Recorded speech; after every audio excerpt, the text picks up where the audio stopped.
Hey, so we're out here in Lake Erie in the South Passage. We finally got some decent fishable ice out here, and we're catching these fish that are starting to make their migratory run to their spawning grounds.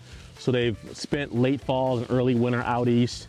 Now they're starting to push west, and as they push west, they come to the islands out here, Kelly's Island, the Bass Islands. And these are like the first pieces of major structure that they're gonna run into. So they'll check up here and hang out before they make their final spawning runs to the Sandusky or the Maumee rivers or the Reef Complex or the Detroit River and some other areas. East Sister Islands also another spawning area.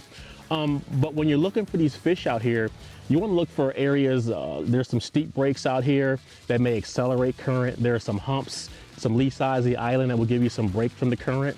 So these fish will kind of hang out here before they make their final spawning run. So as you're making your plans to come out here, you want to look at some of these complexes. Starve Island's a nice deep hole with some steep breaks that will accelerate current, give some areas for fish to land. There's some other spots out here like that as well.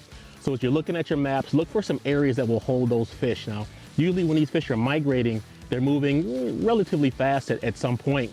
So you want to find something that's a little bit different, something that will hold these fish before they make those spawning runs. You do that, you're going to put yourself on some fish, have a great time out here on the ice.